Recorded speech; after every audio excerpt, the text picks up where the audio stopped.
Board of Directors. And we will go to the Pledge of Allegiance with Director Paul, leading the pledge. Yes. I pledge allegiance to the flag of the United States of America and to the republic for which it stands, one nation, under God, indivisible, with liberty and justice for all. Thank you. Roll call. Director Pacala, Yes. Director Robert, Here. Director McMillan, See her down here. She's on there. Director McMillan. Yes, Thank you. Director Avila, Here. Director Quady. Here, we have a quorum. Yeah, do we need to address? Yeah, we can do both of them now. Yes, we can do both of them. Director McMillan, you're appearing by Zoom today, correct? Due to an illness under the just cause exemption for Brown Act attendance, is that correct? that's correct. And Director McMillan, do you have any individuals 18 or over in the room with you at this time? No, my husband has sweared he's not staying with me tonight, so And so it's fair to, okay, Director McMillan, thank you. We got it. you're welcome. And that's not the one we need to vote on? That's the one? That's not the one we need to vote on. Correct. Okay, great. Thank you. Okay, on to public comments then. Do we have any public comments? If anyone from the public would like to comment at this time on items not on the agenda, please use the raise hand feature now. I do not see any raised hands and we do not have any public in the room. Okay, then we'll move on. So we have a presentation tonight from California Water Agency, JPIA. Yes, our manager of human resources and risk management, no longer the assistant with grants retirement, Trista Ferguson will be handling this item. Thank you. Good evening. So it's always great to start the meeting off with some positive awards. So we received this past in December at the Aqua Conference, the President's Special Recognition Award. And this is given out to agencies that have a loss ratio of 20% or less in their different coverage lines of coverage programs. So not only did we receive it for one program, we received it for all three. So that's our liability coverage, our property coverage, and our workers' comp coverage. So that's really outstanding. And that's really just as a testament to the district's commitment to safety, as well as training and our operations and maintenance programs that keep our property running smoothly. So I'm grateful for their recognition and thank you to the staff and to the managers in your work to make safety and maintenance a priority. So if you guys would like a photo op, I can present you with the awards. Oh, yeah, let's do that. Let me just say that, what I see here, first of all, presidential award goes to the fact that you've got all three categories covered. And to me, that reflects a culture of safety and I fully appreciate it. And it also helps all of you in your workplace as well. You give us feedback, you work safely. We give you the tools that you need. So thank you so much for the safety culture that this implies. All right, so you want to present the award to President Quady? I think that's appropriate. Unless you all want to get in the photos, I know how much you love to be photographed. Need 3 hands, maybe. That's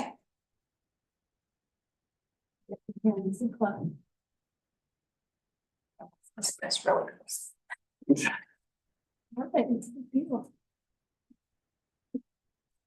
Thank you. Thanks, Trisha.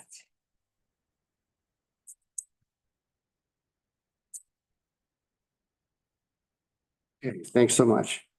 On to government code items to be added to the agenda. Yes, tonight we would like to add an emergency item to the agenda in order to brief the board on the impacts of the current high wind event.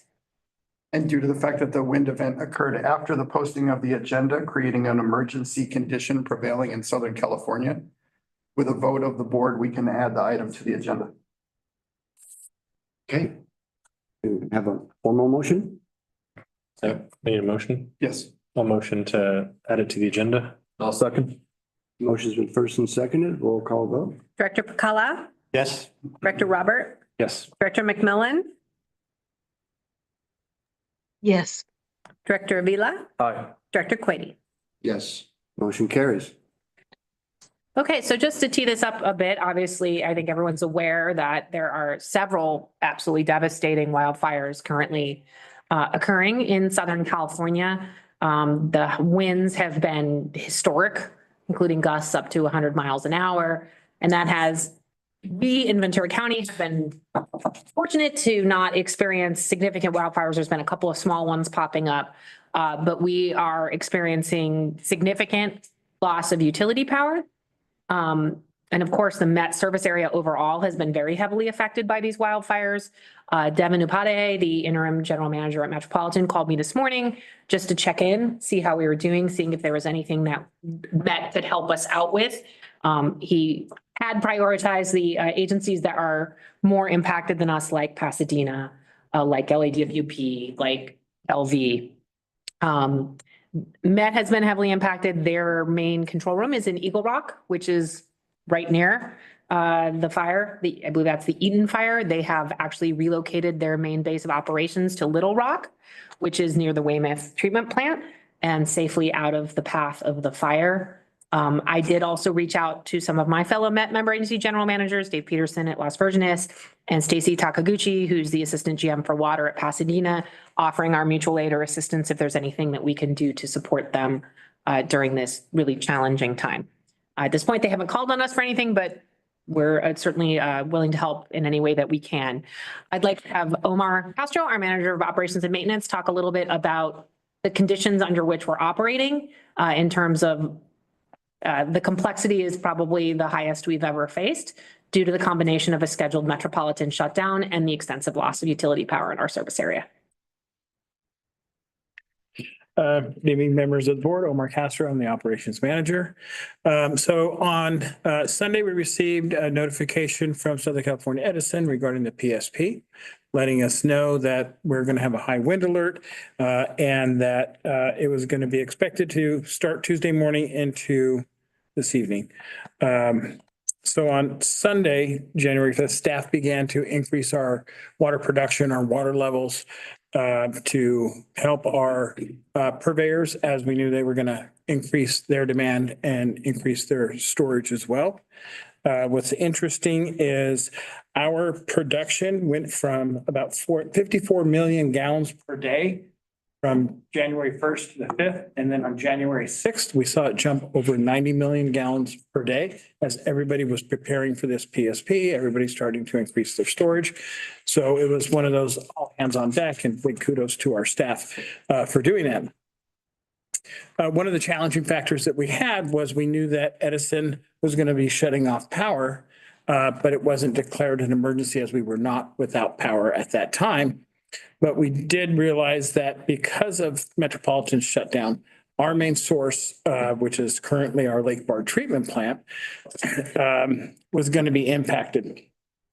Now, what we wanted to do is ensure that the generators would kick on and there was no delay. But as we all know, it could happen from an electrical condition program, anything like that. So we wanted to get the generators on before Edison shut down.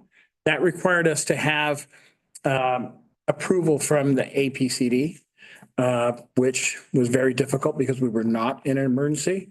But I wanted to give big kudos to Amy Mueller, who jumped on the phone with the APCD, started drafting an email with supporting documentation to try to get them to approve us to start our generators without penalty and without utilizing our maintenance hours. Normally, something like that might take a week, a month, or they might just say no.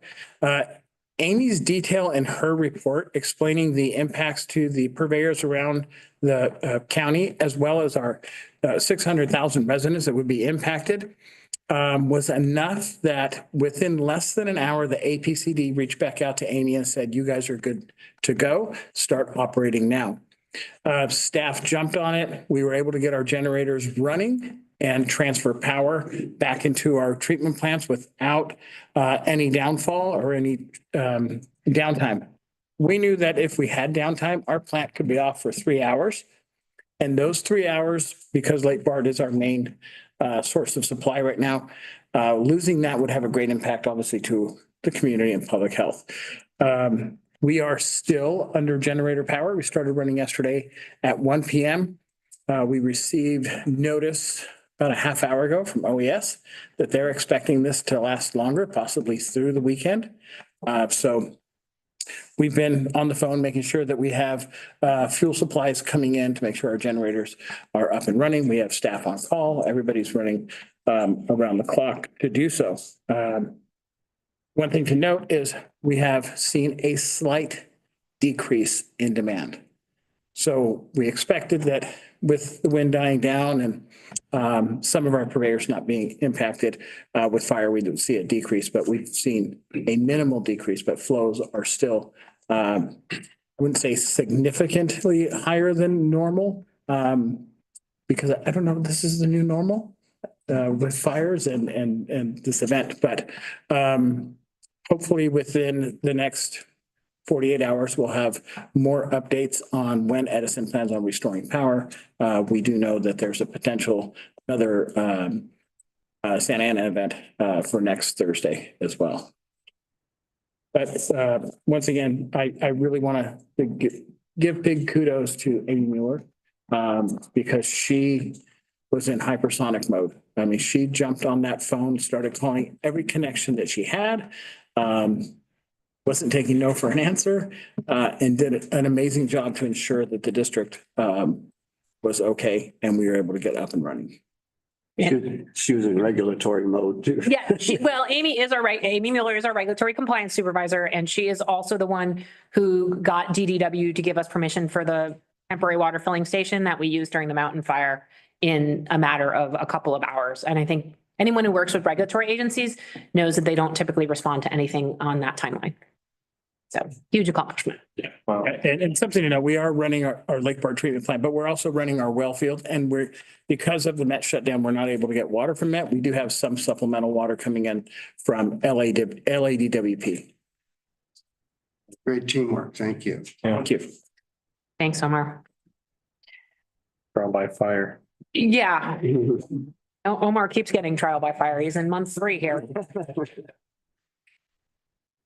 Okay, we'll go on to the consent calendar. And as I understand, Yeah. today we're going to move. No, not exactly. 5C, we're going to withdraw from this agenda. Director Pacala had some questions, and under the circumstances, we weren't able to get back to him with answers in the time frame. So we're going to address that at a later meeting. The minutes issue, are we separating it, or can a director simply? We'll take one vote on it and just note in the minutes that Director Pacala abstained on that one matter. Okay. Yeah, so C is removed from this agenda and will be addressed at a later date. We'll keep A in there. Yes, and we do have a presentation on item D we'd like to give briefly. Okay, well, let's step through. Are there any questions on the minutes? Any questions from the payment register? Okay, then we're on to D. All right, Fernando Baez, our manager of engineering, will be addressing this issue. Good evening, Board of Directors. I'm just going to share my screen here. Give me one moment here.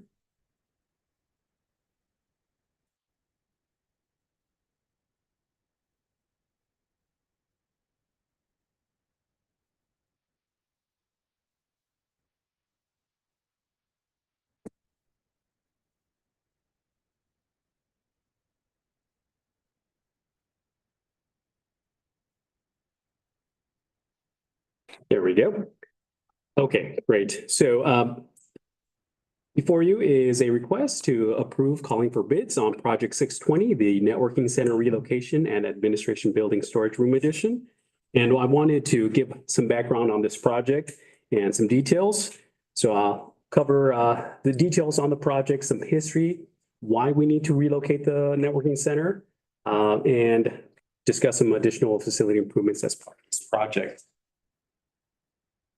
So this project includes relocating the networking center, which is located currently at the Conejo Pump Station, and building a new CMU building to house all the networking equipment, which we located at a higher elevation near the control room. The project also proposes to add additional storage space here at the administration building on the other side of this wall. And project also proposes to install electric vehicle charging equipment, given the mandate from the state that public agencies need to electrify their fleets. This would be the first phase of rolling out some of that electric vehicle charging equipment. So how did we get here? Project 620 was really originally part of the larger Project 603, the crew building improvements and networking center relocation. About a year ago, I came before your board requesting calling for bids on that project. The board approved that, and we went out to bid the project on 2 separate occasions, resulting in a single bid each time. Both bids were 60% over the engineer's estimate. And because of that, we rejected, or those bids were rejected. Because of that, staff decided that a value engineer workshop was appropriate to investigate ways to improve the project design and obtain more competitive bids. So the result of that workshop, one of the recommendations was to break that large complex project into 4 separate packages. This, of course, has its advantages and disadvantages. Of course, the advantages outweighing the disadvantages. The advantages of having smaller projects, this would increase the number of bidders by reducing the complexity of the work, reducing the risks to bidders, and reducing the bonding requirements. We would also be able to expedite parts of the project scope, specifically the networking center, which we do want to complete sooner rather than later. And of course, reduce markups and lower overall costs by eliminating second, third tier subcontractor markups. So the potential for cost savings by increasing the number of bidders could be substantial, and that's why the recommendation was made to separate this project into smaller packages. So why do we need to relocate the networking center? It is one of our most critical facility. It is the heart of the supervisory control and data acquisition system. It hosts all the SCADA servers, data backup units, and networking to the district SCADA control facility. There are plans to also rehabilitate the Conejo pump station in the near future. And the rehabilitation of that pump station includes the demolition of the existing networking center. So doing that project while trying to maintain the networking center operational would be nearly impossible. So completing this project, this relocation ahead of that work is very advantageous.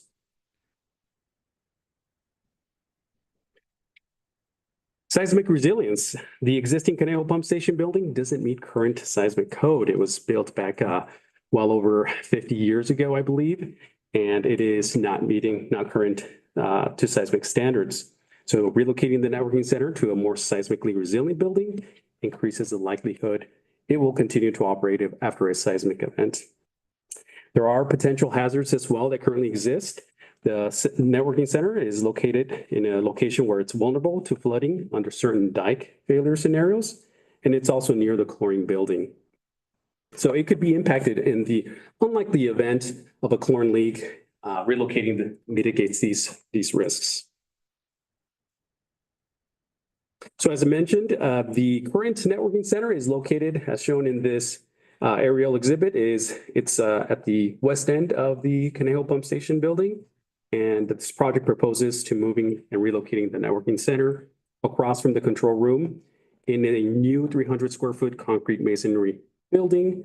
Again, it's the heart of Calleguas' administrative IT and SCADA infrastructure.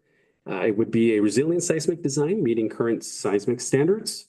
And again, relocating it would move it away from potential chlorine and inundation hazards. Also, this project, as mentioned, it includes adding 200 square feet of storage room on the other side of this wall here for storage. We've run out of storage room. We're using some of the mechanical rooms and some spaces to store some equipment and materials, which is not the proper location for storage. So that is proposed as part of this project. We would also install a total of 6 electric vehicle charging stations, 4 here at the administrative building and 2 across from the control room.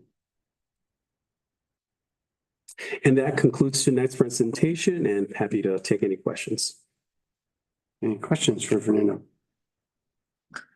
Yeah, I think I asked this before, the electrical vehicle chargers. Those were the ones that were paid for by somebody else, by a grant, right? Yes, we excuse me, we applied for a grant reimbursement from Southern California Edison. And I think the dollar amount is about $80,000 we would be getting back for 10 charging stations. I asked that for his information, so he's with that part. But, going back with that, over at the parking lot, these vehicle chargers are not for personal vehicles, they're for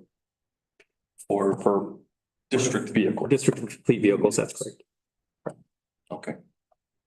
You know, the size of the chargers, are they? These are level 2 chargers. They're not the most, the largest, which would be level 3, but they're not the trickle. Chargers. 240, not 110.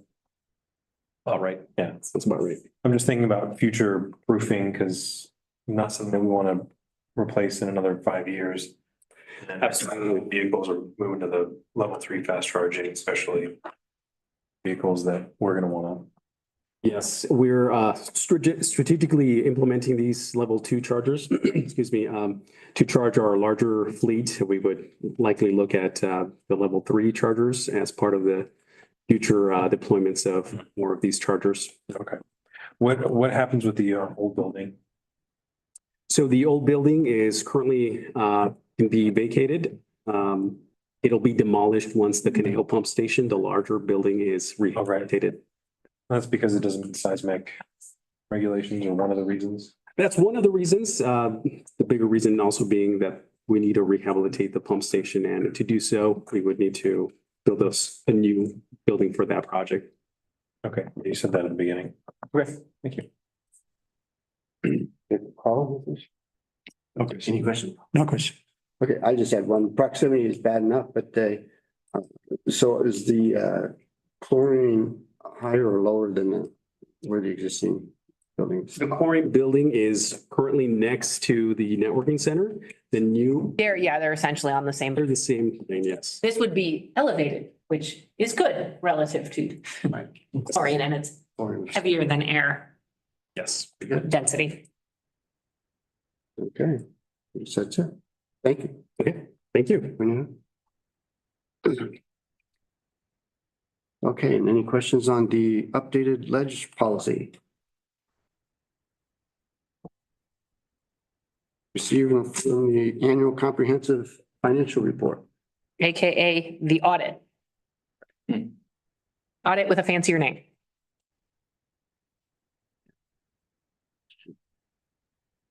So much great information in here.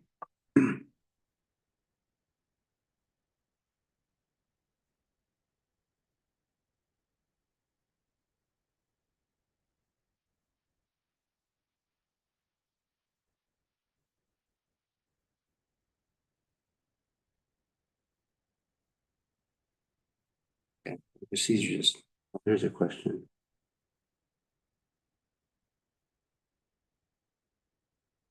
Non-cash investing capital and financing transactions. So I guess I'm just looking for the numbers I'm looking at there between 24, 23.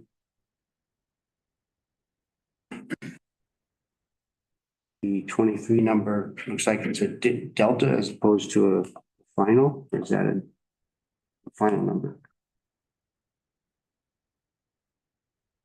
Which page are you on, Director Quinn? 12.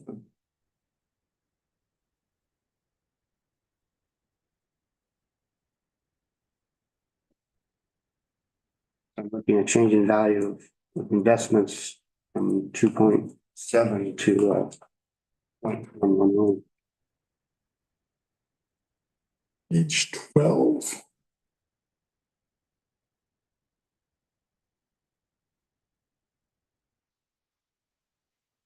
What's at the top of the page? I don't see it on that. It's the statements of cash flows continued. Right, so what the statement of cash flows does is kind of determine all of the changes in assets, liabilities, non-investment activity that can affect the cash flow. And so we kind of balance it out. I have to go look to the income. So you're looking at investment activities.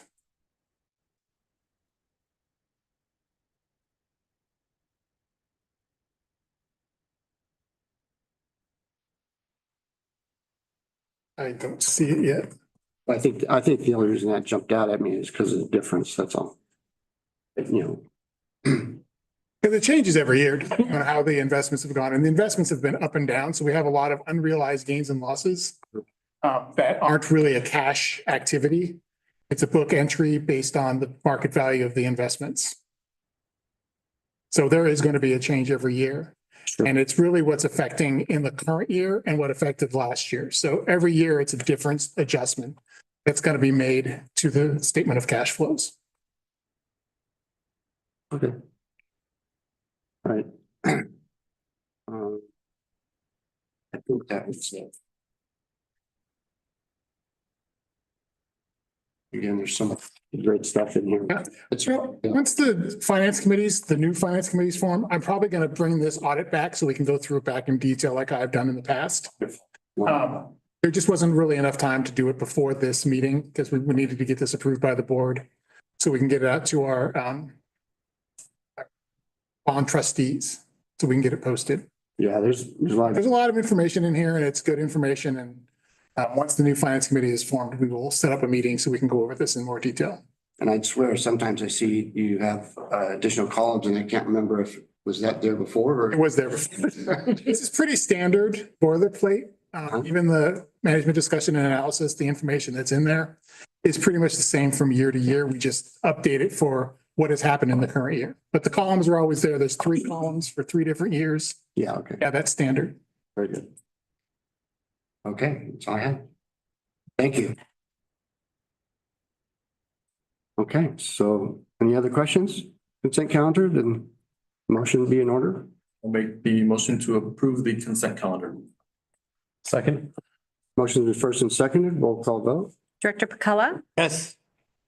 Director Robert, Yes. Director McMillan, Yes. Director Avila, Aye. Director Quady. Aye. And again, we'll have the minutes from Director Pacala's abstention on the minutes. Very good. Thank you. Okay. Next is action items, discussion regarding board officer positions. All right, I'm just going to tee this up a little bit and then get out of the way. The admin code says that the board chooses its officers at the first board meeting in January, this meeting of the year following any election at which any director is elected. Several directors were elected, so the board needs to decide on a president, vice president, treasurer, and secretary. The admin code does say that you can change these at any time by a vote of the board. But we do have to you need to decide tonight who's going to be in those roles. And then, Walt, did you want to add anything? One of the things that you can do is discuss the overall framework of all the officer positions. And if you would like to vote, if you, after discussion, arrive at a slate, you can do one vote for the entire slate rather than going serially one by one, position by position. You can do it either way, but like the give and take in a slate, I've seen sometimes be successful in terms of getting the overall picture. I think, council, that'll be helpful for me as the first time attending the board meeting. At least I'll understand what position does what. I read through, but it'll be good for me to know from you. Did you, it is all included in the admin code and it is included in the board packet.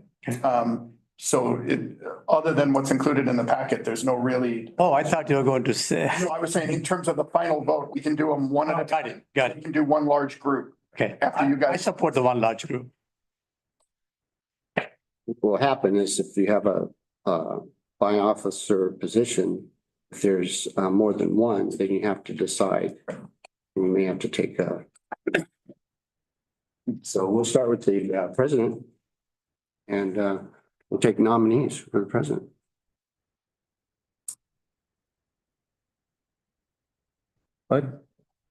I'd like to nominate myself that position. Any others? Okay, I will also nominate myself. And we can probably do a vote on that. First of all, we can give the rest of the board an opportunity. You can talk to the board about why you should be president. And go ahead, Director Vila. Been on the board for 4 years now. I'm very active in the community. I attend all the events, close with our purveyors and other sister agencies. I've pushed for new direction here at the district of self-resiliency and building local projects. I'd like to keep pushing those along as president of the board, to include DeSalters and Moore Park, Simi Valley, or wherever else our study deems possible. I'm always there. I was there for the fires recently. I was there with the other electeds. I was there talking to our residents and reassuring them of our district and our mission, and that we are there for them, to include the purveyors. I'd like to keep doing that. I'd like to earn all of your support. Thank you. Very good. Okay. And then I consider that, of course, representing Calleguas is quite an honor. And I believe it's compatible with my decades of professional water experience, as well as 16 years on the Calleguas board. So my service on the Calleguas board includes being elected by my peers, directors statewide, as a founding board member to the origination of the California Water Insurance Fund. That was a captive created for Aqua JPIA. I was reelected for a continuing term by those same statewide members. And additionally, I was elected by Region 8 Aqua members to the Region 8 board. I bring an historically reliable attendance record, and I never assert my personal public comments as Calleguas board comment. So I would appreciate your support.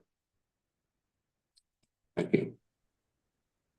Just a question, the term would be 1 year for these officers? It's traditionally 2. That's when the admin code says you need to choose new officers. But it is within the admin code also that the board could, if they so decide, change the officers at any time by a vote of the board.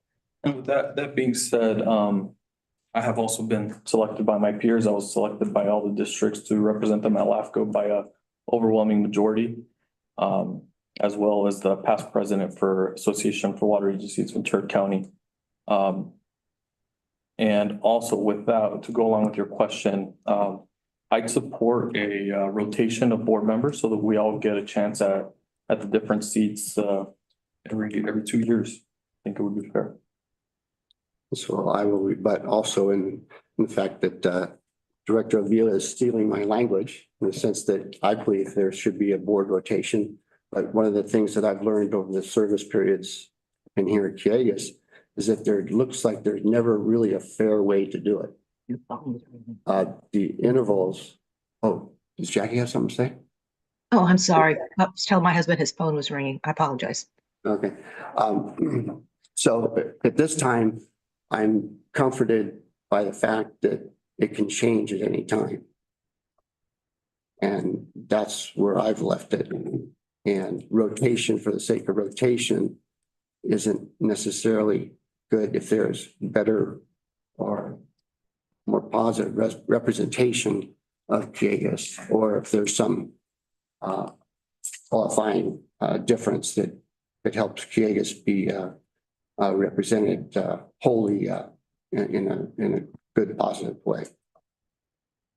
If I could, since you brought up the board rotation, I've had some thoughts on that, and I agree that rotation, like musical chairs, on a schedule, I haven't seen to be the most successful thing in city councils and other boards alike.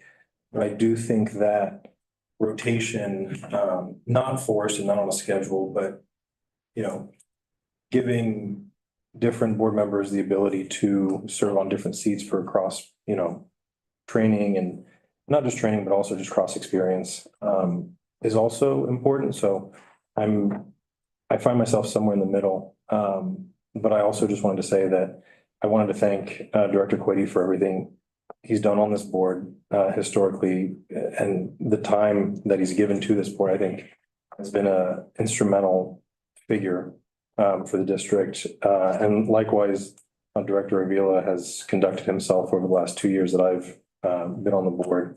I've been very impressed with both of you. So thank you both. Yeah, as far as I'm concerned, the rotation seems to be a good thing for us to do. Maybe instead of 2 years, it could be 1 year. If we decide to rotate positions or memberships or appointments. Those are my thoughts. As far as Director Quady, I know him for long. So far, what I have observed him doing is doing a good job as a president. And Mr. Avila, Director Avila, I just recently met him. He's very good in what he does. He's always fighting for his constituents, and which I really appreciate that. And hopefully, maybe there's time for Director Avila to become president maybe next time around. Those are my thoughts. Is it something that we could, I guess, change the timeline to revisit every year? Just, is that something that we'd be interested in, or? I think what would be necessary is that want to be able to put in a program, it would be an admin code vision. If you wanted, if the board wished to change to annual revisiting of this issue, that is something that could be brought back as an admin code update, but the board could also just say, without changing the admin code, hey, general manager, we would like to revisit the board officers at the first board meeting in January. No, but that's kind of what I was at. You have that discretion. What I thought as well, since we can bring it up anytime, I guess. But if we want to, we could say, hey, at the first board meeting, do we want to bring it up? Do we want to have another conversation? And that I think I like that idea because it gives us the opportunity to discuss it without prejudice of, saying, well, now we think we should because we feel some sort of way about someone. Where it's just, we come to the table, hey, do we want to talk about it? Are we good? Do we want to, is somebody interested in a specific position? Secretary, treasurer, what? But again, it's kind of everyone's opinion. It's kind of interesting. A funny thing for me is that as long as I've been on the board, Division 1 has always been president. Since I've been on the board. More time by Division 1 than Division 2 or any other division.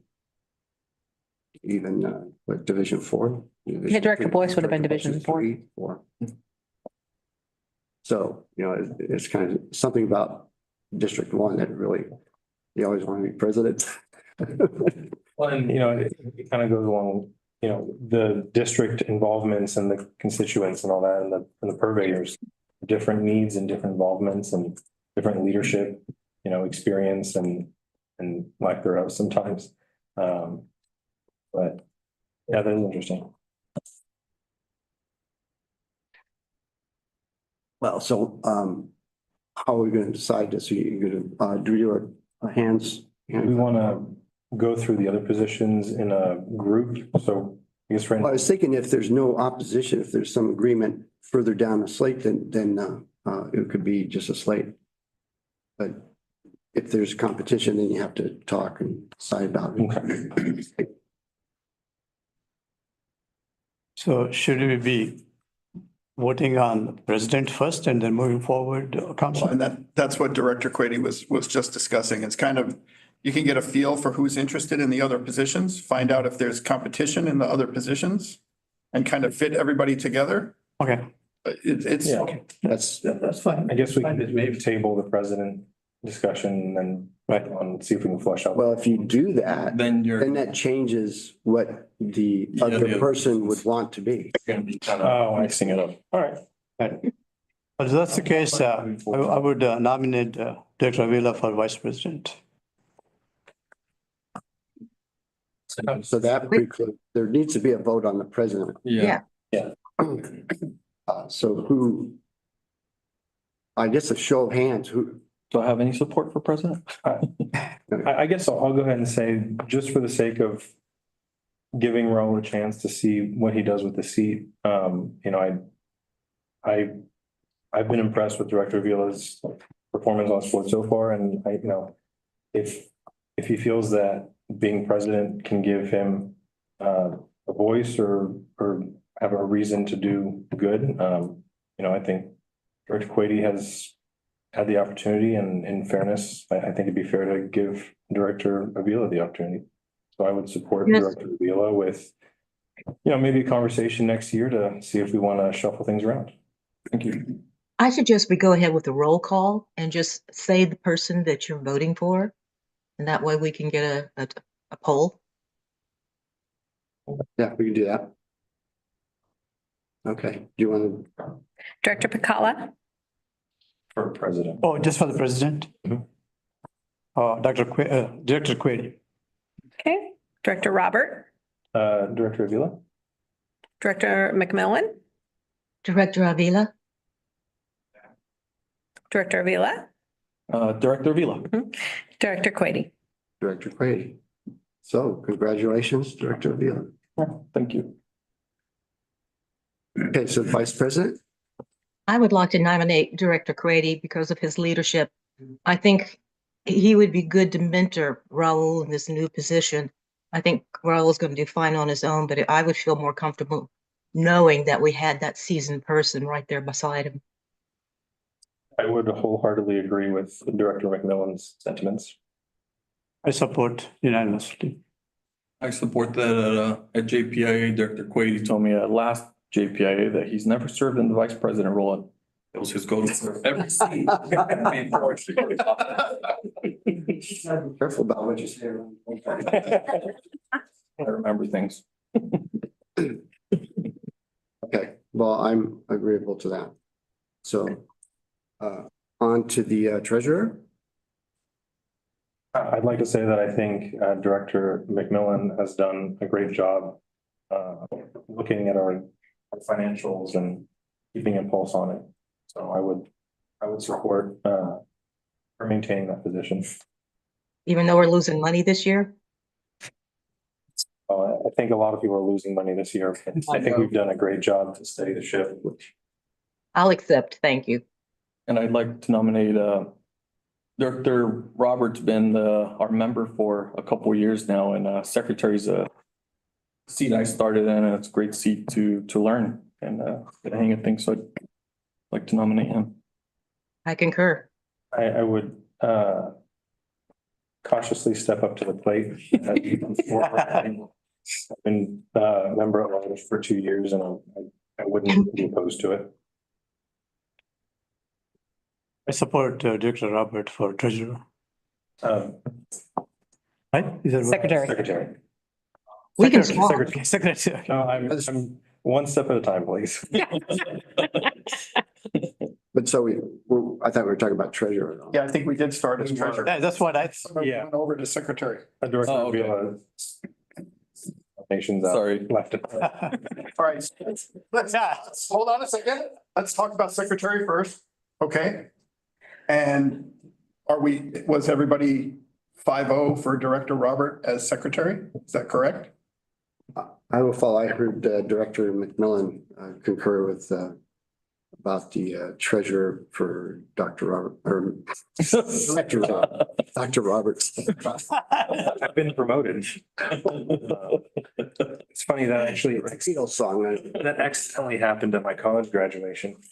I was very happy. Okay, so secretary. Okay, we're at secretary. Secretary. Talking about Director Robert. For secretary. Yes. Yes. Director Quady is a yes for that? We're talking about secretary now, Correct, yes. but who was treasurer? Jackie. McMillan, Okay, Dr. all McMillan. right. Sounds good. Yep. These minutes are going to be fun. Could we, to simplify everything perhaps, now lay out a slate and have a motion and second and then everyone vote? That sounds like. That sounds good. Yeah. Capital idea. Okay. Got the slate. So the slate is Director Avila, President, Grady, Vice President, and Treasurer McMillan. McMillan, and Secretary Director Robert. Yes. Yes. Director Pacala as member. Roll call vote. Okay, Do we need a motion and a second on that? first and second. Yeah, first. I make a motion. Okay, Second. okay. Motion's been first and seconded. Roll call vote. Director Pacala, Yes. Director Robert, Yes. Director McMillan, Yes. Director Avila, Aye. Director Quady. Aye. Motion carries. We have our officer positions. Congratulations, everyone. Congratulations. Discussion regarding ad hoc committee and employee housing. Yes, at the last board meeting, our manager of engineering, Fernando Baez, provided a presentation on the current condition of our employee housing. We talked about the importance of that housing for emergency response.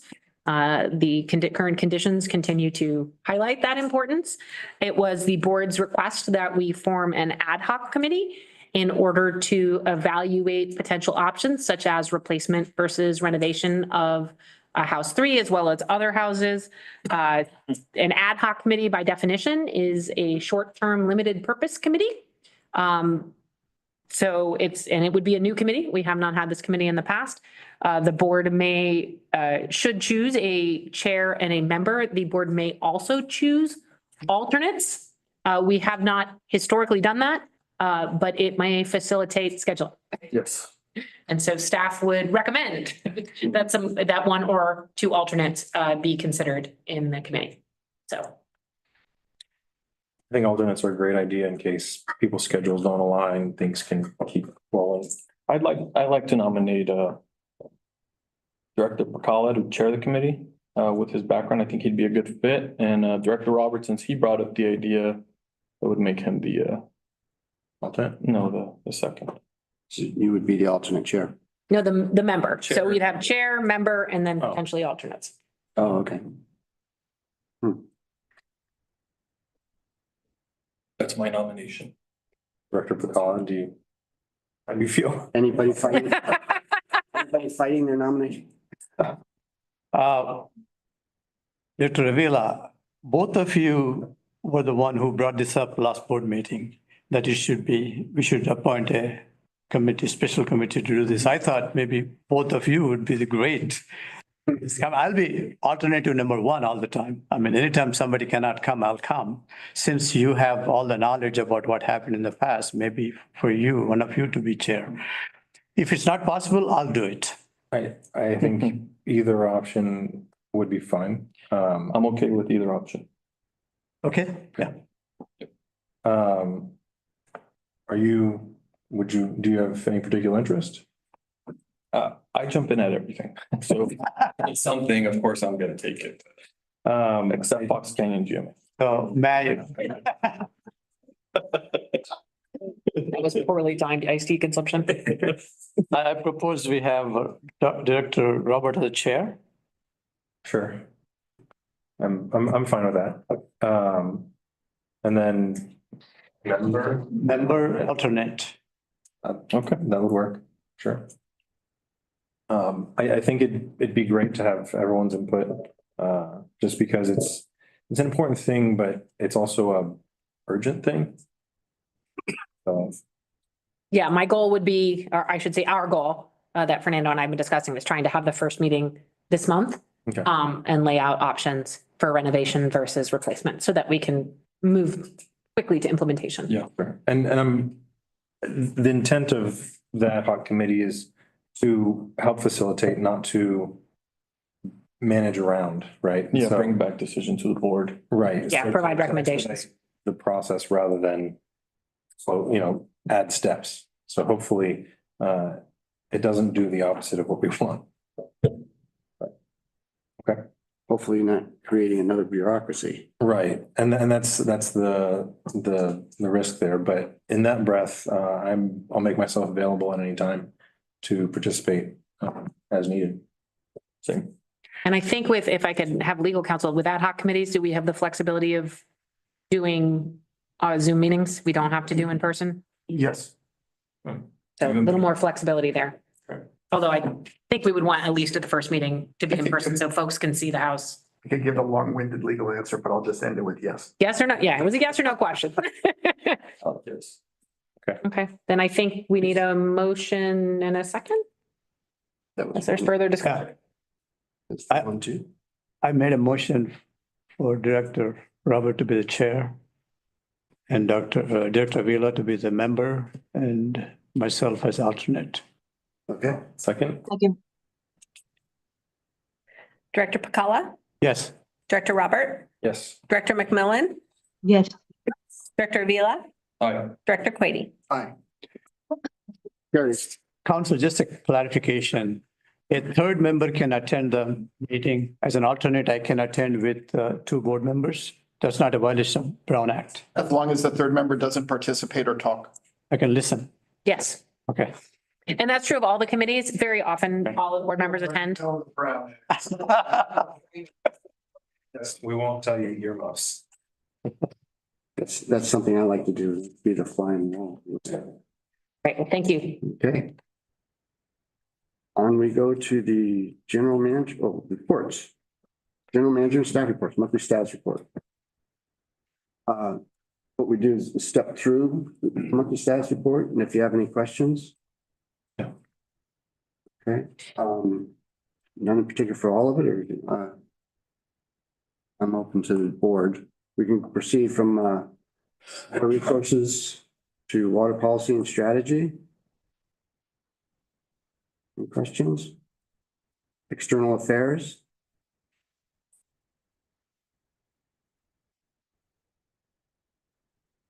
Resources.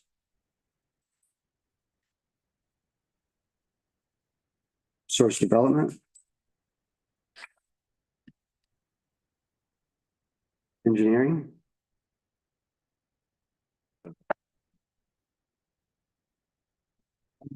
Some funding opportunities, number 46. So I just have but the reallocation of the funding from the city of Cameron is not proceeding. It has been ongoing for about 18 months now. Every time we submit what DWR requests, they come back and ask for more. Most recently, they have asked us to obtain concurrence from the two other IRWM regions in our funding area, which is Upper Santa Clara River and Greater LA. Henry, in his role as the chair of Watersheds Coalition of Ventura County, has made those requests. Those folks are real busy dealing with fires right now because, well, maybe not Santa Clarita so much, but the folks involved in the Greater LA are definitely busy with other things right now. So we are hoping to bring this to successful conclusion soon. It has been a very protracted and painful experience. But it is DWR that's kind of changed. We were hoping to We did what, exchange out the recycled water program to.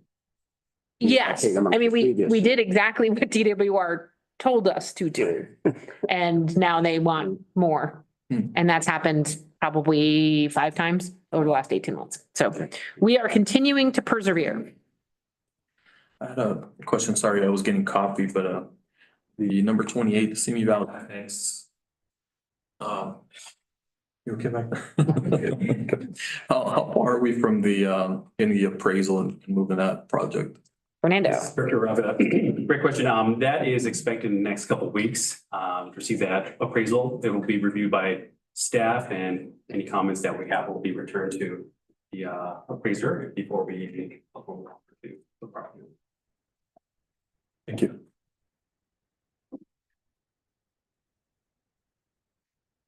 Okay, operations and maintenance. Human resources, risk management.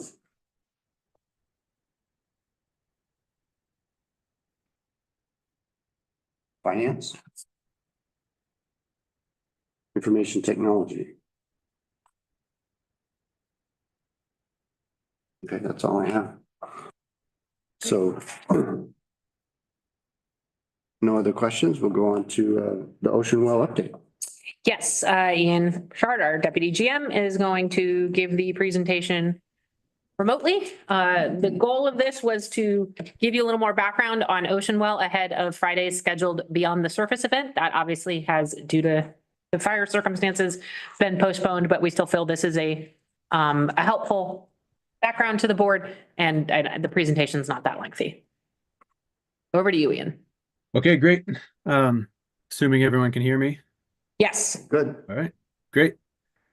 Yeah, it's my pleasure to give a little update on Ocean Well and the activity that several of us, in particular, in the long run, me, Christine, and Fernando are doing, working with Las Virgenes and Ocean Well and a number of others on. In the relatively short time, as Christine said, the event that's not happening on Friday, Charlotte and Kat were very involved in that. And Henry, of course, has been involved in conversations about this over the last couple years, that it has been a conversation. So the Ocean Well and our monthly meetings of the Ocean Well Water Farm #1 working group have appeared in the monthly status report from month to month over the last 9 or 10 months that we've been engaged in that, but we haven't had a chance to come before the board and give this kind of presentation, and especially with Director Pacala, you coming on the board, wanted to give a little bit more background.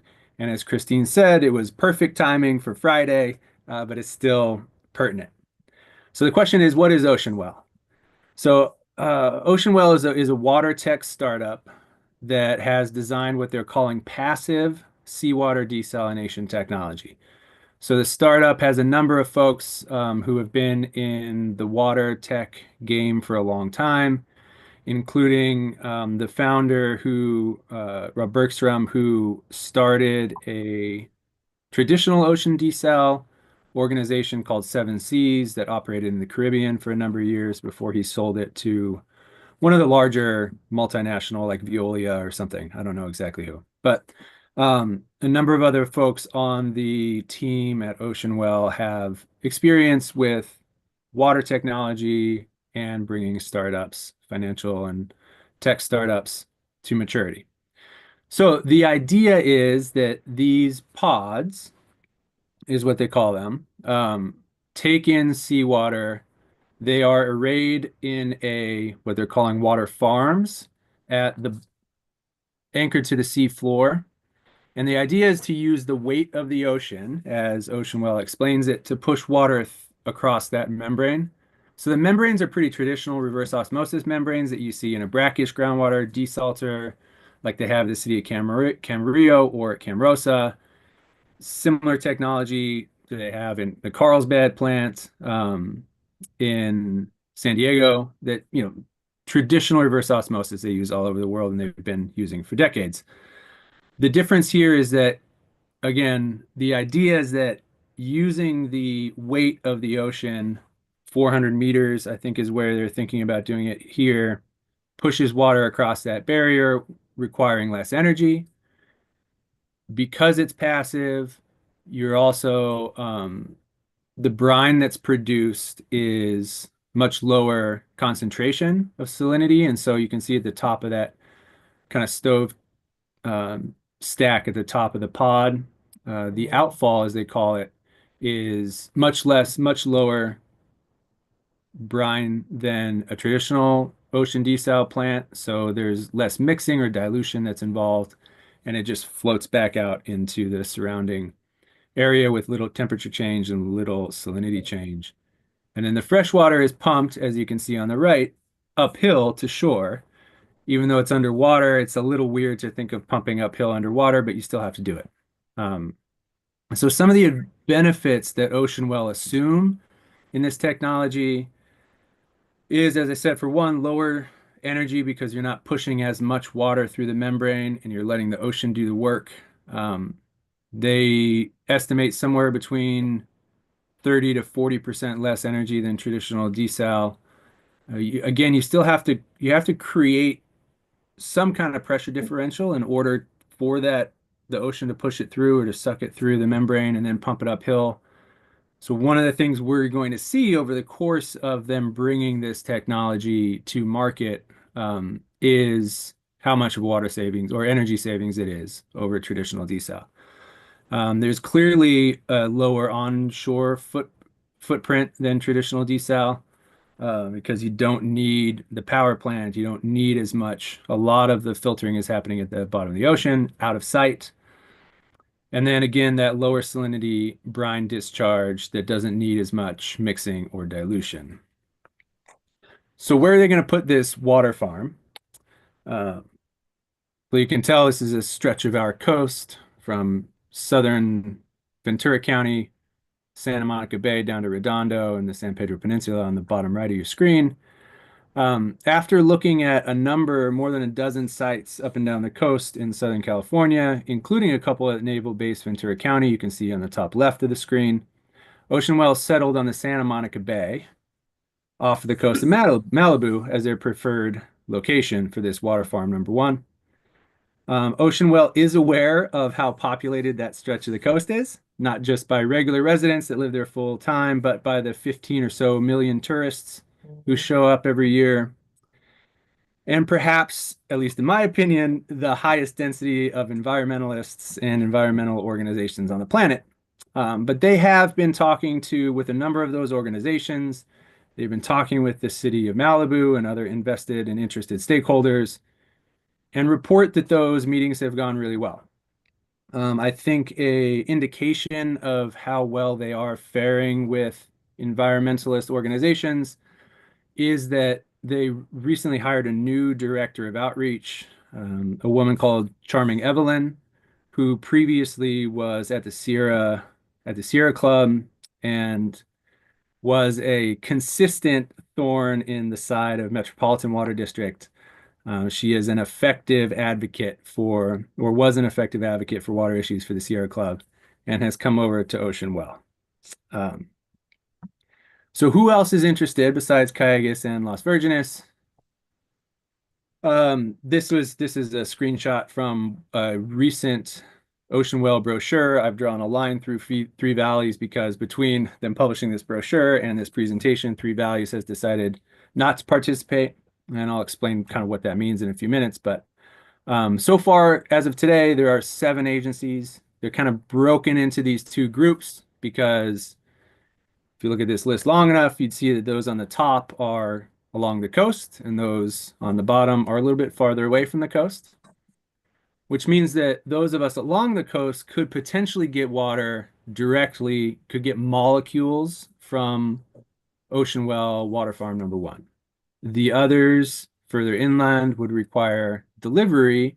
They would receive not molecules, but the benefit of this program by exchange.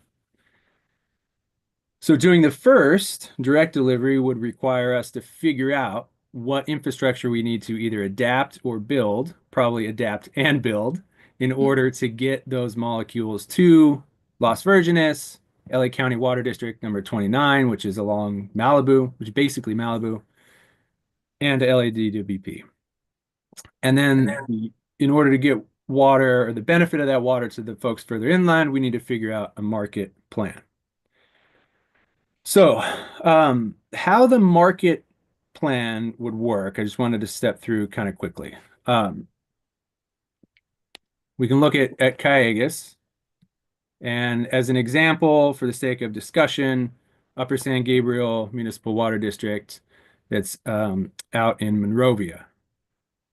So we both depend on Metropolitan Water District, us for 100% of our supply. Upper District has other sources, and these bars are not to scale. They're just for demonstration purposes. But say that we both wanted the same volume of water out of Ocean Well in order to decrease our dependence on Metropolitan by that same increment. Well, it's one thing for Calleguas, as difficult as it may be to get it up over the hill, or however we would get molecules to Calleguas, it is conceivable that we could build a pipeline to do so. draping a pipeline across the greater Los Angeles area to Monrovia is less likely. So what do you do instead? Instead, what we've been saying, Calleguas would drink Ocean Wells increment, or sorry, that's a typo. Sorry. We would drink Upper District's increment of Ocean Well and send them essentially on paper, transfer to them an equal increment of Metropolitan Water District water. Um, so through Metropolitan, we would accomplish that transfer and exchange. We would essentially pay for Metropolitan to deliver our increment of Metropolitan Water District water to Upper District. It's a little bit different color because as far as the contracts are concerned, that upper increment of Met water is different. It's essentially a local resource. It's essentially the ocean well water that Upper District would be getting instead of the regular deliveries. But because they can't get the molecules and we're drinking twice as much molecules, we would move the water through that transfer or exchange process. So all of the market option all depends on how much the coastal or direct delivery agencies can drink. And that's something that we are in the process of figuring out. We started with a number of, for the purpose of this process, they're talking about million gallons per day. We think a lot in terms of cubic feet per second here. So talking with Julio Reyes and some other folks around the district, our initial level of interest for study purposes, we said was 9 MGD, which is about 15 to 20% of average winter daily demand. And by average winter daily demand, I mean January, February, and March over the past 3 years. So 2022, 23, and 24. This number does not include how much more we may be able to or be comfortable to accommodate, to be able to drink to accommodate those transfers or exchanges. The LA DWP, the city of Los Angeles right there in the middle, which is the big number, that includes portions of their district that are farther away from the coast and couldn't get direct molecules. Now that Three Values has bailed, this final study number may be a little less. My point is that this is like our starting point for us to begin these feasibility studies. And we are in the process of working all of that out. So there's two things that are happening. One that we've been involved in. One is this Water Farm #1 working group. We had our inaugural meeting in March of 2024. We've had 9 of those meetings since, pretty much every month, focusing on, as I just described, initial planning volumes. You know, who can get direct deliveries, who can get indirect deliveries, how would the transfer and exchange market work? We developed a letter of intent and developed a scope and figured out the funding agreement for an onshore feasibility study. That onshore feasibility study is includes a technical review committee made up of technical folks from each of the agencies that are involved. Fernando and Christine are the lead on that for Calleguas. The kickoff meeting for that was in November. And the things that they're focusing on are what you would expect a technical group to focus on: pressures, elevations, pipe alignments, water quality, how often, how many people are going to need how much water, to really start to figure out where can we put pipe, what size pipe needs to be there, what pressure class does it need to be. So that's ongoing. Anticipate that going through a good chunk of this year.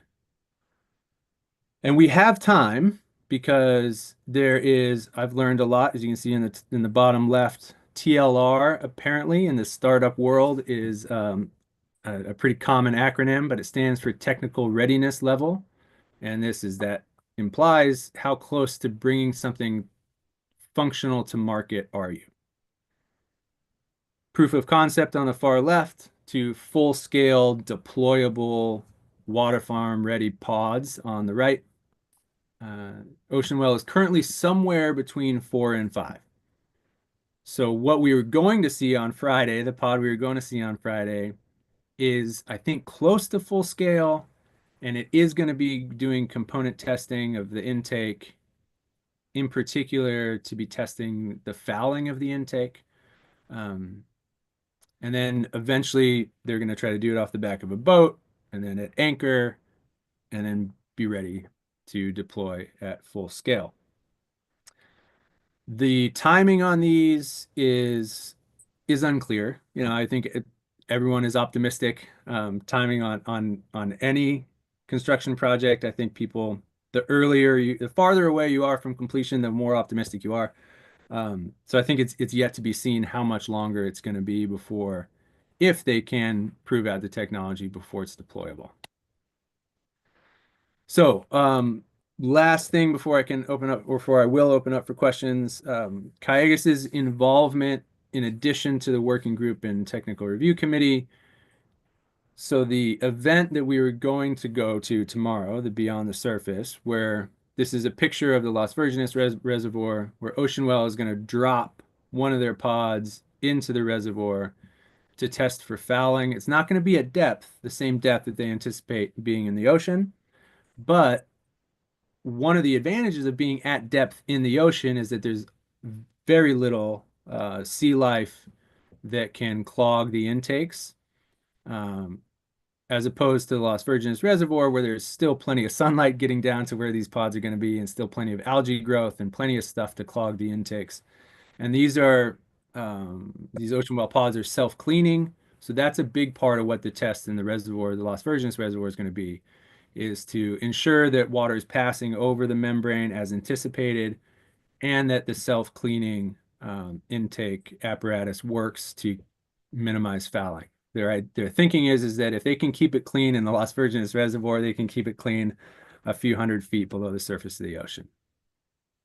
So Metropolitan Water District has this Future Supply Actions funding program, and it's really a way to incentivize public-private partnerships to pursue innovative projects, water supply projects, water conservation projects, and Ocean Well and Las Virgenes and Calleguas was part of the feasibility study application that went for this Future Supply Action Fund to the tune of $10,000. So we participated in the application in the study, and Metropolitan is funding $500,000 for this. So we're not going to be there on Friday because of the fire, but I'm sure they're going to reschedule at some point. And then again, just to review, the Water Farm #1 working group, there's no financial commitment to that, but Christine and I have been spending, I want to say significant time, but regular time every month, going to those meetings and staying on top of the materials. And then the onshore feasibility study technical review committee, Fernando and Christine are attending those, and it's $100,000 split between the participants. And I have 7 in brackets because I'm not quite sure who is signed on yet or not, but it'll be somewhere around the $12,000 or $15,000. And one of the things that we talked about quite a bit when we were deciding whether to participate in the onshore feasibility study is that this level, some type of onshore, on-surface, subsurface, innovative desal project is likely to happen somewhere at some point not too far in the future. And whatever we learn from this onshore feasibility study, even if Ocean Well determines they can't bring their technology to market, someone else at some point in the near future is going to. And what we learn through this study is going to be applicable to any of those future, many different types of future onshore or offshore desal projects. So that's the update.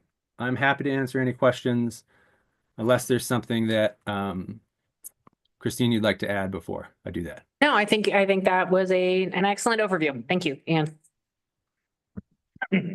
Questions? I'm curious, what materials will they be using for this? And, you know, they're doing this study in a freshwater lake. It's gonna be vastly different in ocean water.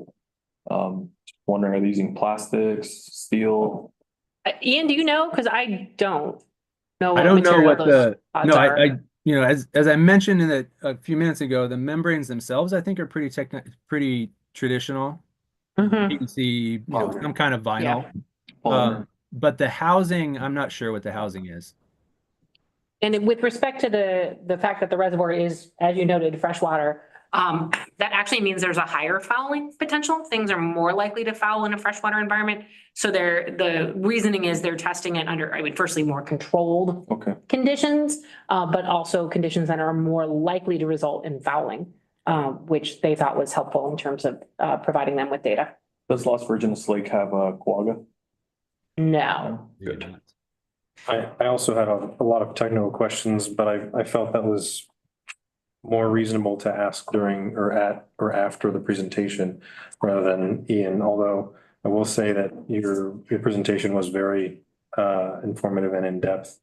One question that you might be able to help me with, and I know it's early, but as far as the costs for the pipeline, and would we prospectively be the only pipeline to this system? It wouldn't really be we so much. They're focused on the agencies that serve closest to the coast. Right. So the idea is LA County Waterworks District, is it 29? It's 29. Okay, as the one closest to coast there, they're already looking at an interconnection with Las Virgenes to kind of, so put those pieces together of County Waterworks 29 system, LV's existing system, put some missing, you know, fill in the gaps. And then in our case, we have an interconnection with Las Virgenes. Yeah. Okay. Yeah, Because I was Las Virgenes has a CIP. I don't know how far they are advanced on it, but certainly past the preliminary design report level to put a new 16-inch pipe in Malibu Canyon Road to connect to LA County Waterworks 29. So that would be part of it. That'd be one of the missing pieces that Christine mentioned, which would be a heck of a project to manage. Yeah, I believe that in the past they had a pipeline, right? LB already has a small pipeline that goes Malibu. They do. Yeah, I don't know what the diameter is, but they want it to be a lot bigger. Yeah, a lot of my questions stemmed from, you know, if it's successful, is it expandable? And if it's expandable, then did the planning go into for the size of the pipeline? And then if it has to go over a mountain, the bigger the pipeline, the harder it is. And so it kind of rolls and, you know, what's the demand? What's the ability to produce? Well, I didn't want to throw all those at Ian right now. And those are all great and appropriate questions Yeah. that I think that are part of the discussion and part of this study. Yeah. Because, you know, this technology is interesting and promising, but it's not ready to deploy. Right. And Yeah, and to that point, the difficult thing, I think, because there are all of us in the participating agencies are water managers. Not everyone on the Ocean Well team is a water manager. So the understanding of, you know, how those of us that are going to be receiving molecules or wet water, what our appetite for that is really controls the size of the transfer and exchange market. And that part has been difficult to kind of get across. So I know that that's a big part of the technical review committee's job, is like finding what that sweet spot is that allows for us to not, you know, overbuild pipe and pump stations in the first place, but allow for some expansion if possible. But you're right. I mean, you really zeroed in on some of the difficulties of sizing this infrastructure. Well, and now that you mentioned that, where the actual molecules feed into our system would actually depend on what our appetite is, because like we couldn't pump this all the way back. No, if this water was conveyed to us via the interconnection with Las Virgenes, we would be able to deliver that water to Oak Park, North Ranch, and the Conejo Valley. We would not physically be able to move that water with existing infrastructure. That's always the asterisk, anywhere else in our system. On the other hand, those are portions of our system that are 100% dependent on us. And so there is a fair amount of demand in that area. But it's not the 9 million gallons which is our, No, we could do 9 million gallons. Oh, That, 9 million isn't our total. but we couldn't do 90. Right, right. Something that you may be able to, that you may have insight on is do you know why Three Valleys pulled out or what their concerns were? Or did they just not see a benefit to them? I don't, and I know they're not participating right now in the onshore feasibility study, but I don't know if that means that they're out for good. Oh, okay. They would be they're an inland agency, obviously, they're centered in Claremont, so, they could Yeah, potentially pick up as a transfer exchange agency, indirect delivery later. We were just told they had pulled out. The next time I see their GM, I'll ask them about it. Okay. And it may just be that, they're too far away and they're like, if there are credits available, we'll look at it then. Or they're just, or they're just focused on other things. Yeah, sure. Don't know. Well, thank you. Very, very informative presentation. Ian? Yeah. Are there any estimated costs per acre foot for this type of treatment? I don't know that there are estimated costs, but we've been assured that it is going to be competitive with metropolitan rates. Oh, really? But the So key part of that is, future meta. The cost of the water at the point that Ocean Well would deliver it into a pipeline and the cost of the water by the time it is received by the agency is not the same thing. Of course. So I'm talking about just the finished product of acre foot cost. So you're saying it's comparable to metropolitan? that is what they are saying. Okay. That is obviously a very, very important thing to know before we commit anything Right. of significance. And I think right now that no one really knows that. Okay. This is a pilot project. Are there any other pilot projects done somewhere, or this is the first one that's being done? So the prototype that's going into the Las Virgenes Reservoir that was going to be going in on Friday is the first one of its size. There's some other smaller proof of concept pods, but whatever They tested it the largest they've tested. at Port Hueneme. Yeah, The naval that's right. base. Yeah, They did a the saltwater lab at Port Hueneme. Oh, they did. They What tested one? it there. yeah. And I'd also just like to clarify that this isn't the only type of offshore seawater desalination that's being explored by various companies. This one has gotten, a fair amount of traction here in their relationship with Las Virgenes, but there's at least 3 or 4 other companies that are considering similar or quasi-similar technology. So one of the emphases that we really placed on that conveyance study is that it's not just about Ocean Well, it's about any of these sources that might be appropriate to convey. So we're making sure that study is kind of adaptable for multiple potential sources. The interesting one with this one is, I think some of the other, ocean desal explorations are surface water. And the interesting one with this is the differential pressure with deep water. But I also think there's a maintenance issue with working on stuff at 400 feet under the water. And so I think they're thinking they're going to raise them up. Yeah. Exactly. Because while that has some challenges unto itself, the challenges of pulling them up are a lot fewer than the challenges of working at depth. right. Well, and I would imagine there's a matching of membranes. My questions would be along, of course, you would guess water quality is what is the removal in terms of TDS that we're going to see.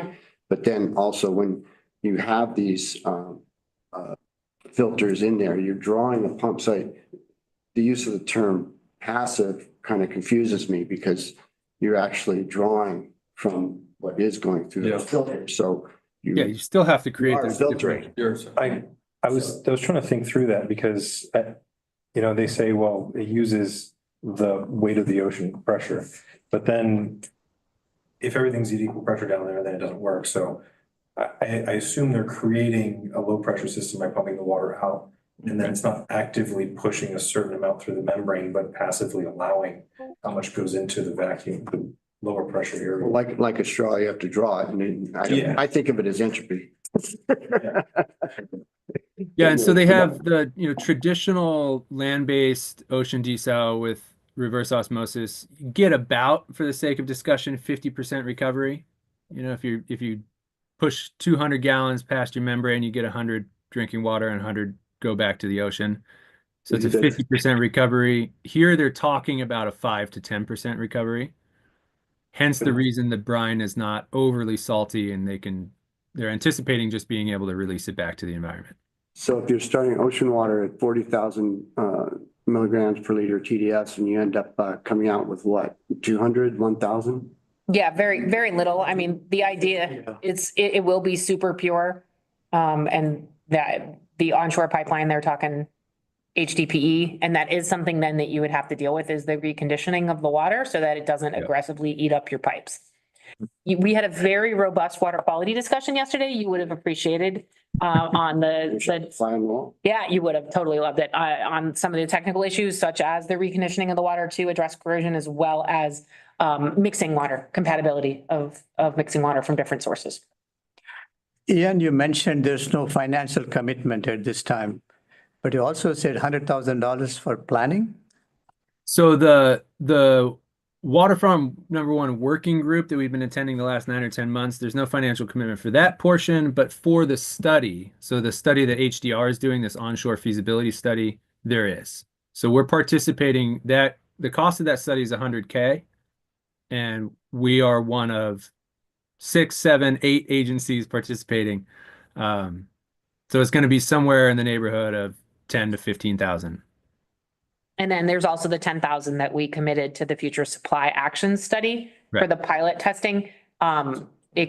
Which helped facilitate the $500,000 in MET funding that was awarded to that effort.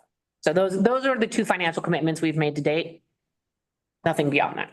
And those are both well below my signatory authority. And do we even know if the area they're proposing is, how it interacts with ecological or fisheries or any of that? I imagine they don't want people trolling their lines through the well. We don't. So the idea is to put it on the seafloor 4 miles offshore. And one of the groups that they talked to said their biggest threat is going to be sea lions, messing with them. Yeah. They're not worried. These people at first, I think Ocean Well was like, God, we're talking to sea lion people. They're going to be worried about our pods affecting the sea lions. And they're like, no. We're just letting you know the sea lions may affect your pods. That happened when we built the outfall. They were playing with the towing of the pipe. But yeah, it's it's seabed. That's going to be seabed cabling and seabed conduit like they use for a lot of stuff. I think is what they're anticipating. So but yeah, right on the floor. But they're connected at the top, right? So there's a certain area that's going to be off limits. No, they're just connected. They're anchored to the seafloor. Oh wow. Okay. Yeah, so to bring them up, there won't just be something on the surface. That's some of the stuff they have to figure out about how they're going to yank them up. From the diagram, it looked like it got centralized. I'm sure they'll flush that out. Mm-hmm. But I like the idea of checking this out, and there's a lot still to be unknown. So even if this isn't the technology, it is something that moves us forward in studying the technology. Step in the right direction. Yep. And I like that it's anchored in a proven concept that's operating rather than just a theoretical idea that we're going after. So that's interesting, but there's also the reservation of not everything on a small scale scales up large. So it'll be very interesting. And we'll continue to update the board as there are noteworthy developments, including I expect that they will reschedule the Beyond the Surface event, and certainly we'll let you know once that happens. And how much do we get to know? This I know there's trade secrets. So how much do we get to know about what they're using? I mean, there's so many membranes. They've been pretty upfront in my experience. Ian, if you feel otherwise, but their technical staff loves to talk about what they're doing. So I think if those of you have a more technical interest, we could arrange to go out there and talk with their technical staff directly. And I think they would be quite forthcoming and enthusiastic to share. They know. As they like to remind us pretty often, Michael Porter, who's the lead technical guy, started building this in his kitchen. The first, 1/10 scale model was in his kitchen. So he's been tinkering for a long time. Wow. Yeah, as Christine said, he loves to talk about his tinkering. Mm-hmm. It's just more fun to go out to the reservoir than have them come here. Great. Thank you for putting Okay. that together, Ian. Yep. And it's not on fire. Thanks. When it is not on fire. Right. Important point. Good presentation. Financial report. Man.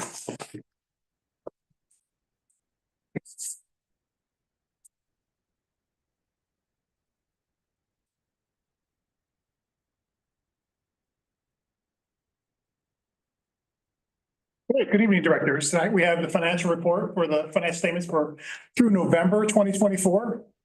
To start off with the water sales, as I've reported before, we are still a little bit ahead of what we had budgeted. We're at 36,700, and we had budgeted 35,500 at this point. So we are ahead on the water sales. Based on that, the water revenues, which are net of costs, we're still a little behind. And again, that's still because in the early summer months, we had a lot of evaporation off the lake, and those hot months, no rain. So we lost some of the water. That's an expense to us. So that actually puts us off just by $200,000.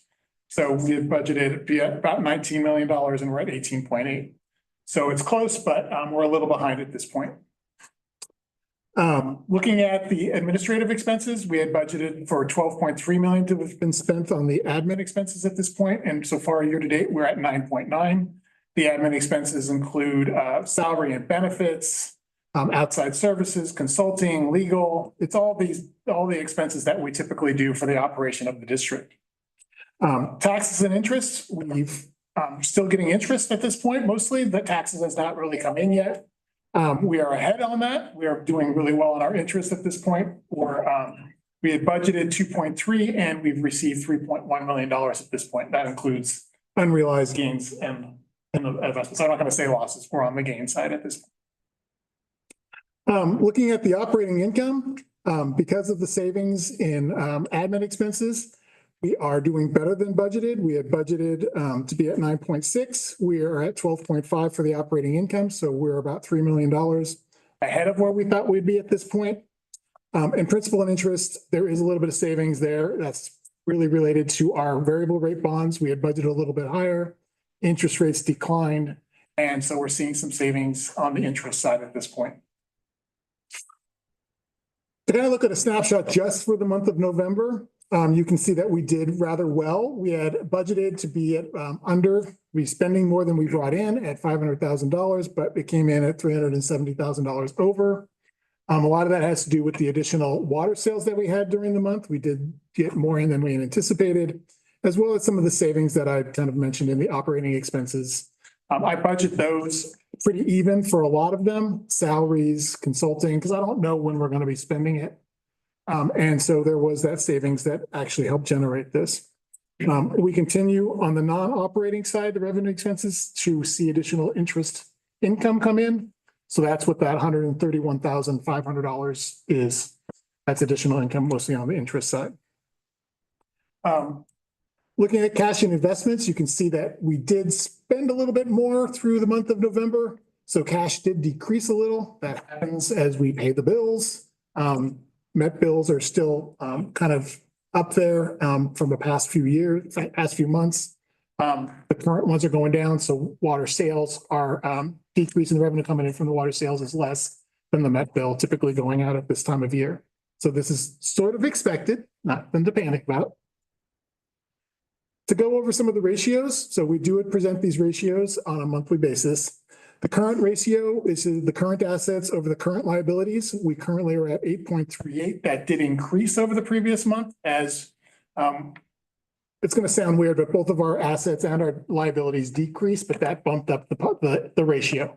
So we had a bigger decrease in the liabilities than we did in the assets. Looking at the quick ratio, which is really the current ratio less the stuff that doesn't sell real fast, like our inventory, which is credits in the ground or the water. That also increased, which would be expected. Same kind of concept. Liabilities and the assets decreased, but we had a bigger decrease in the liabilities. So we increase on that ratio.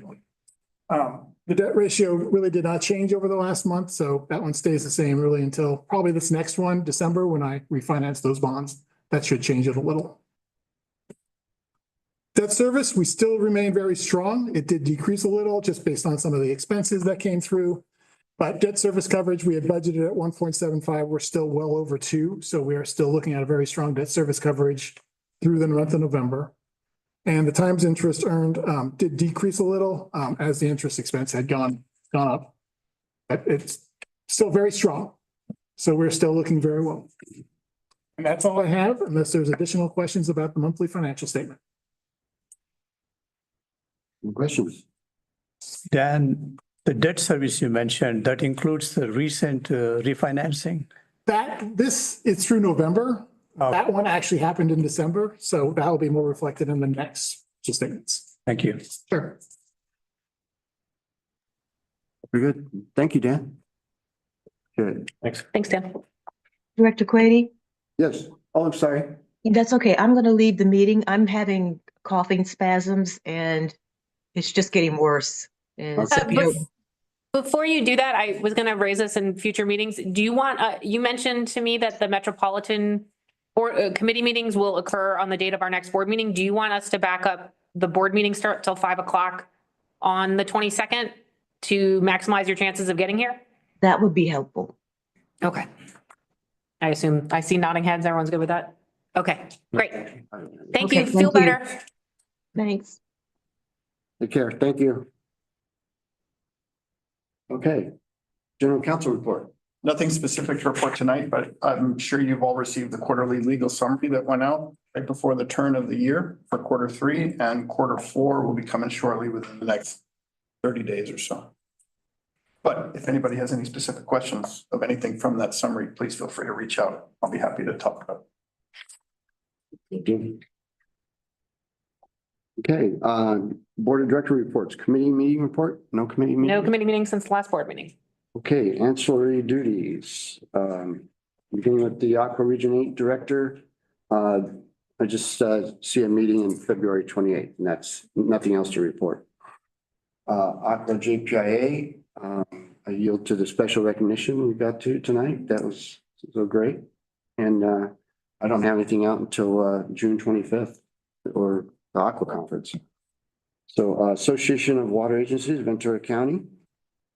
No meeting. And Fox Canyon.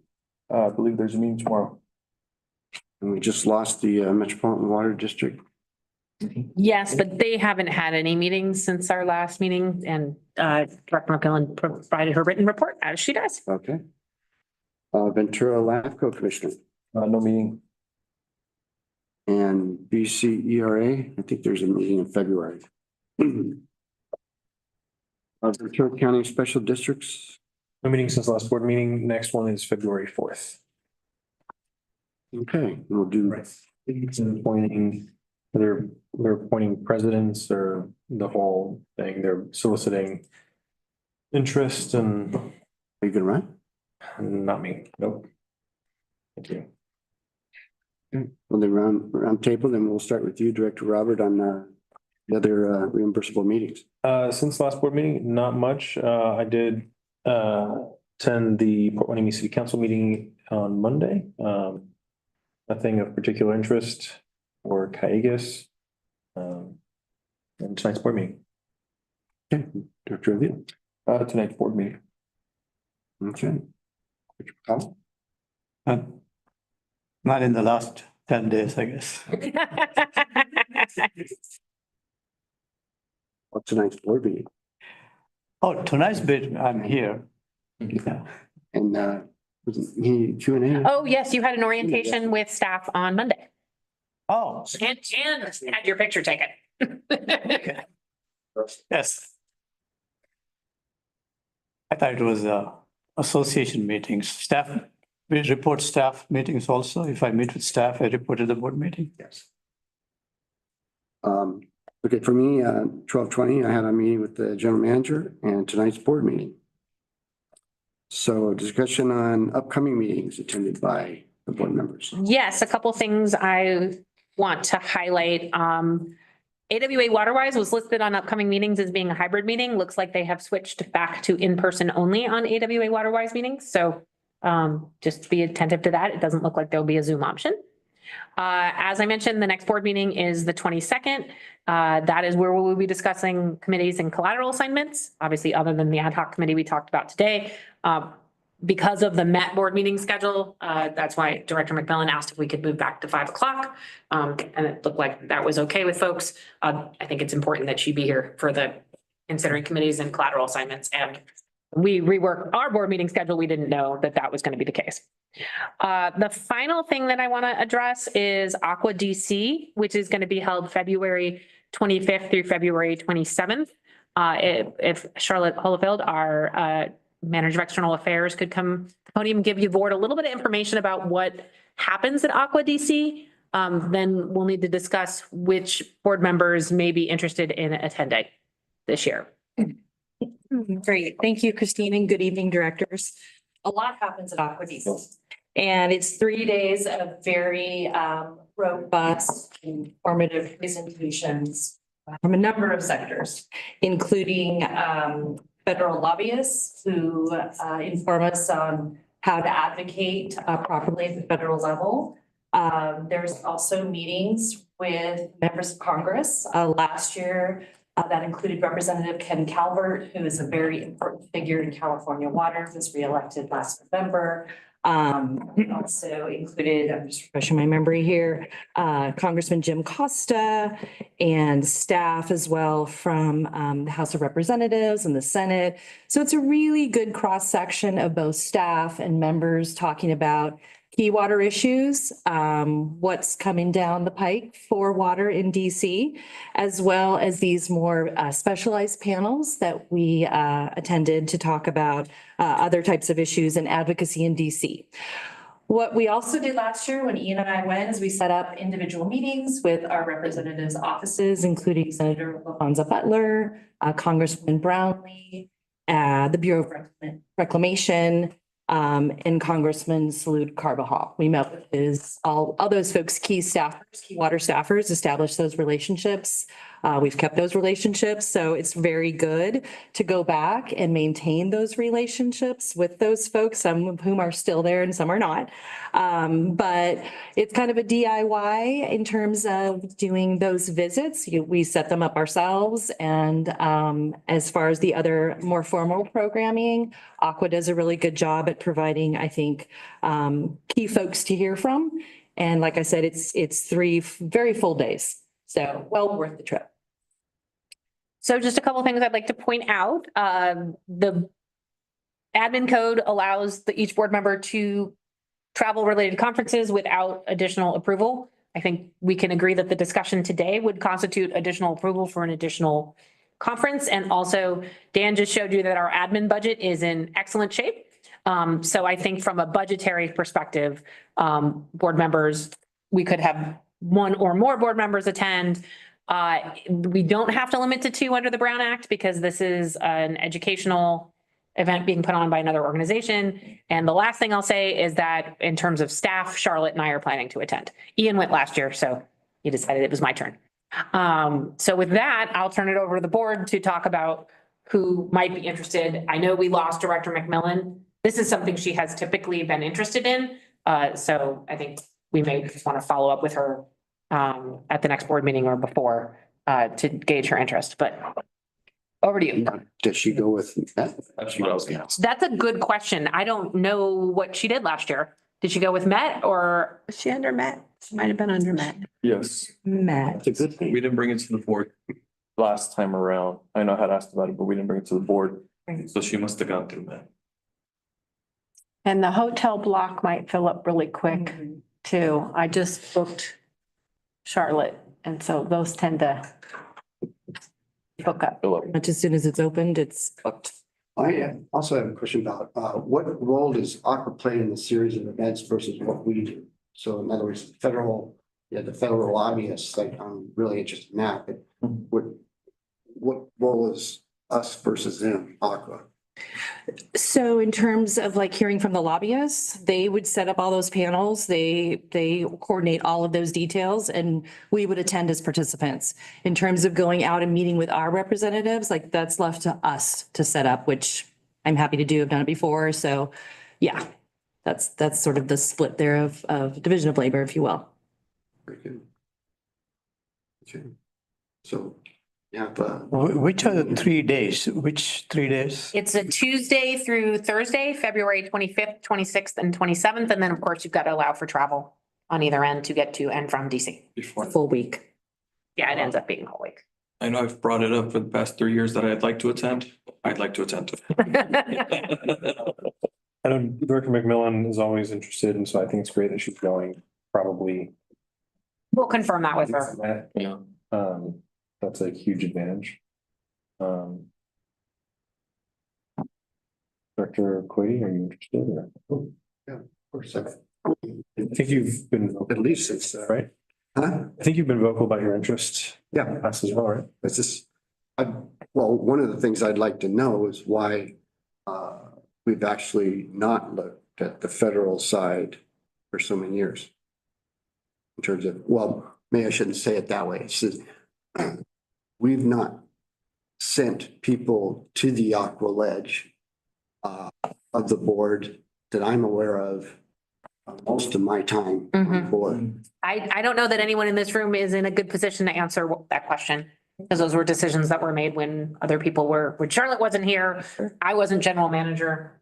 So I don't know, but I think it is absolutely a worthwhile investment of staff time and the board's time and the travel costs to build those relationships for future funding consideration as well as ledge influence.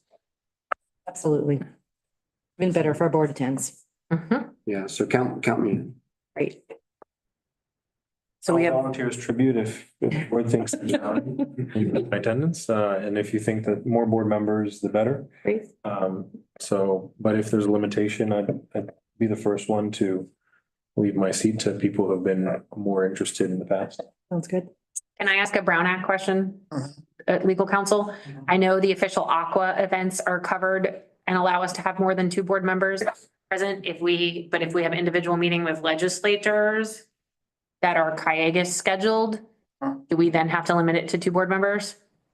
I will look into that. My initial opinion would be that those fall out of the conference exception because you're not truly attending a conference event any longer. You're attending an in-person Calleguas scheduled meet and greet. So at that point, you could parse out the people who are attending there and say, you two can attend that, you two should attend this one, you two should attend that one. Absolutely. That's the way to. I just wanted to understand what the ground rules we were operating under. Could it also be this person in the room doesn't talk and have the same? I'm not sure legal counsel would be comfortable with that. The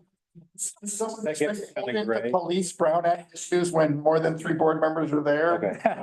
I think that one might be a little bit difficult to police. I mean, how could someone help themselves from talking if they get a chance to talk? I mean, it could be like committee meetings, right? They do that at committee meetings, Yeah. but it's probably cleaner That's not where the to. idea came from. Okay. Well, it just seems to me that if you're having a meeting, it's not anything that we're actually bringing back to vote on at the Calleguas meetings. Yeah, it doesn't just have to be voting at the Calleguas meeting. It's any gathering of information for wouldn't be future like- voting at Calleguas meetings that falls within the Brown Act. So. Was it something you can look into and come back to the board? Sure. Well, Absolutely. even though if we've got the board members divide and conquer, right? I mean, Divide and conquer with 2 in every room. It's a better.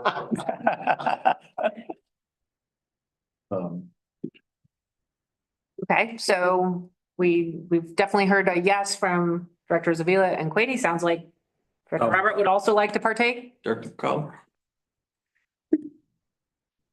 At this time, I'm not sure, so can I say maybe Sure. and confirm with you?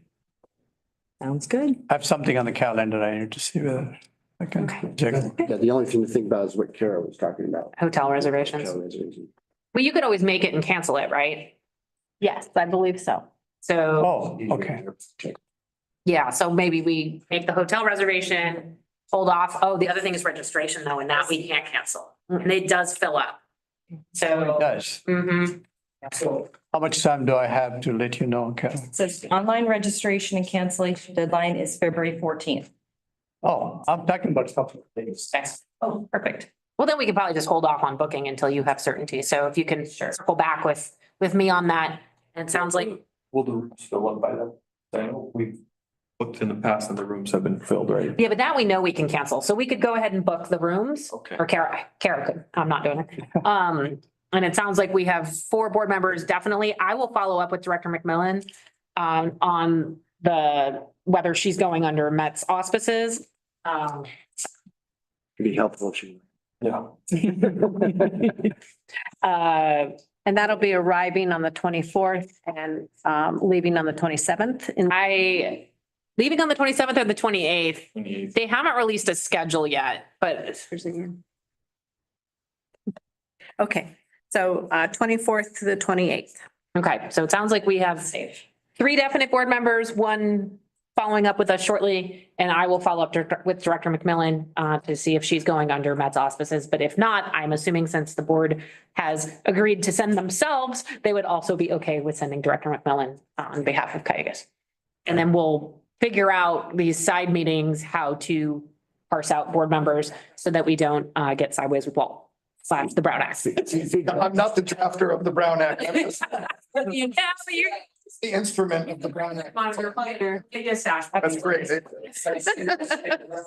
Thank you. Sergeant at arms. Were we talking about a sergeant at arms? Yeah.